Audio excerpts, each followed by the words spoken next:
मेरे लिए गए गाय के दान पर तेरा कोई अधिकार नहीं था। वो दान तो तू मुझे दे चुका था राजन, वो तो मेरी गाय थी, उस पर तेरा अधिकार नहीं था। तुमने उस गाय का दान क्यों कर दिया? अरे मैंने गलती से, मुझे कोई पता ही नहीं था,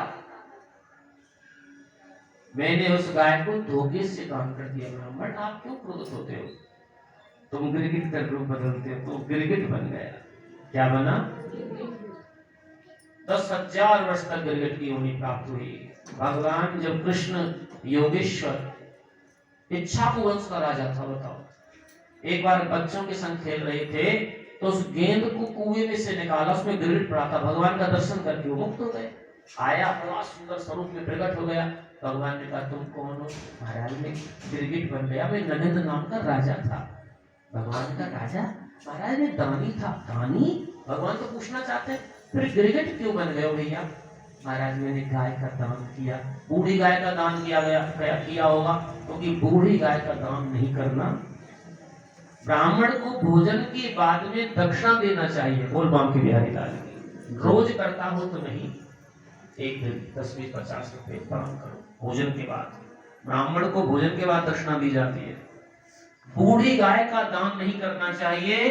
अर्ध भोजन वृद्ध गाय, बूढ़ी गाय का दान नाश करता है। बोल बांके बिहारी लाल की। लेने वाला क्या करेगा उसका बताओ? वो तो ब्राह्मण सेवा में लगा रहेगा, ना वो दूध देगी ना बूढ़ी ठेड़ी होगी, तुमने दान कर दिया, क्योंकि वो वस्तु उपहार दी नहीं है। राजन महाराज मैंने गलती से दान कर दिया तो मेरा क्या दोष था? तब भगवान ने समझाया, देख नगेंद्र नाम के राजन, ब्राह्मण के धन को, आचार्य गुरु के धन को कोई धोखे से भी हड़प लेता हो, जान के नहीं, धोखे से, कुलम विनाशी दहतम पावकम, उसके कुल का विनाश हो जाता है। उसके कुल में कोई रोने वाला नहीं बचता। महाराज ये तो मैंने अपराध में, ये धोखे से किया गया तेरा अपराध है, और यही उसका फल है जो तूने ब्राह्मणों को दान किया था। आज तुझे मेरा दर्शन हो गया और तेरी नैया भाव से पार। दोनों का फल मिलता है। किए गए दान का दान नहीं करते और ऐसी वस्तु का दान नहीं करते जो कभी उपयोग में नहीं है तो कोई बात नहीं। बोल वृंदावन बिहारी लाल। समर्थता जितनी भगवान ने दी है उसके अनुसार दान करो।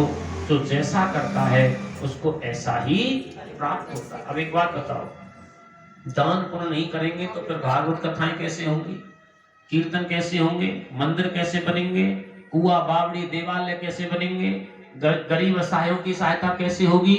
सब जगह की अलग अलग महत्वता है। गरीब कन्याओं का विवाह होता है, यज्ञ भी होना चाहिए। जितना जिस पर बन पड़े अपनी सामर्थ्य अनुसार यज्ञ में सहयोग दे करके यज्ञ को सफल करना चाहिए।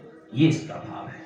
इसलिए बूढ़ी गाय का दान कभी भी नहीं करें और शुद्ध वस्तु का दान करें। देखो ये 10 का नोट है, ये चल जाएगा। जब एक ने नकली सिक्का चढ़ाया, इसका मतलब क्या है? ध्यान से सुनो कि गुरुजी नहीं देखते, हम चढ़ा देते हैं। मैं नहीं देखता, भगवान तो देखता है।